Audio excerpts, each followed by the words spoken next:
Greetings and welcome to my new calculus channel. My name is John Gabriel, and do not be frightened by the patch. It's a lot of pain, so that's why I have to wear a patch sometimes.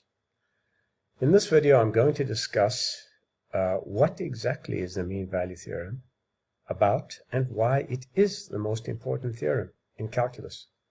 So let's begin. Now, mainstream academics haven't really understood the mean value theorem. In fact, there are a lot of things they don't understand. They're actually forgiven.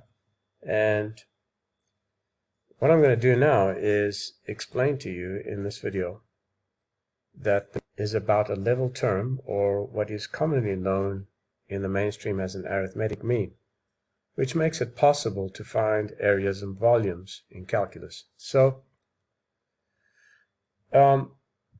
the fundamental theorem of calculus, as it is called in mainstream calculus, is really a misnomer because it is derived in one step from the mean value theorem. And of course there is an article on academia.edu called How to Teach the Fundamental Theorem, which I've written, which explains this fact to you. So I leave it to you to search my articles and read and study that article that I've written about the fundamental theorem of calculus. But the mean value theorem is the most important theorem in calculus and should be called the fundamental theorem of calculus.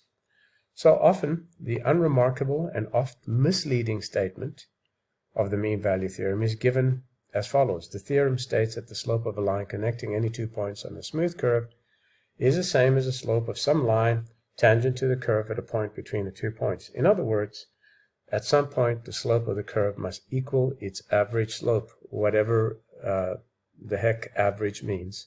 In symbols, if the function fx represents the curve, then and p and q are two endpoints, and c the point between them, then f prime of c is equal to the finite difference given by this expression here, in which f prime of c represents the slope of the tangent line c. That's just a lot of verbal diarrhea, which once again proves that mainstream academics are incorrigibly stupid and beyond correction. The correct definition is this, and watch how much shorter it is.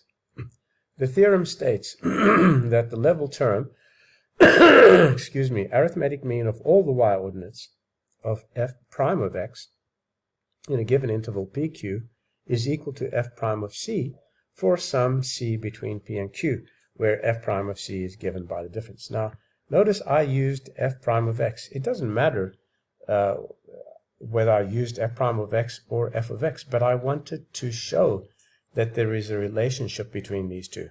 Okay, and the relationship is given by the mean value theorem. Okay, so what better way to explain it than the way I have done so in this definition here, because this is the correct definition, not the garbage that you learn in mainstream mathematics.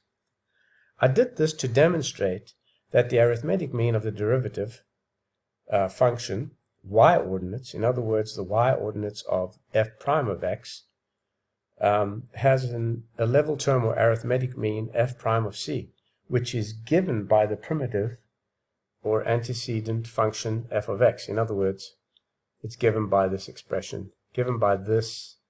expression over here, okay? Where I'm pointing. So nobody has really understood these facts before me, and they still don't understand these facts. And they've, in their stupidity, arrogance, incompetence, and ignorance, they have created a whole heap of theory which is obfuscated, misleading, and is actual proof that they don't understand calculus. So now we can prove the mean value theorem constructively, and by constructively I mean so that anybody who's not an abstract learner can understand it, using the flawed machinery of mainstream calculus in this link here where I'm pointing to with a hand. And even so, you need an ingenious patch I created called the positional derivative. Or you can prove it using the first rigorous formulation in human history, the new calculus, where you don't have any ill-formed concepts such as infinity, infinitesimals, or the circular rot of limit theory. So, I was the first human to realize general formulas for area and volume. Even the ancient Greeks didn't understand these things as well as I do. So, for example, any definite integral is a product of two level terms, okay? And it might be area or volume. And of course, my free ebook has more details. So learn from me and become wise rather than being your obnoxious and arrogant selves. And now remember, I'm not speaking to all of you. There are a handful of you who understand these things, and you know who you are, so don't take offense. To all the others, you're idiots, and the only way to stop being idiots is by listening to me, because I'm much, much smarter than you are. So I encourage you to get over your obnoxious arrogance and your ignorance, your incompetence and your stupidity, and study these things that I'm telling you. I'm John Gabriel, and this is New Calculus Channel. Till next time, goodbye.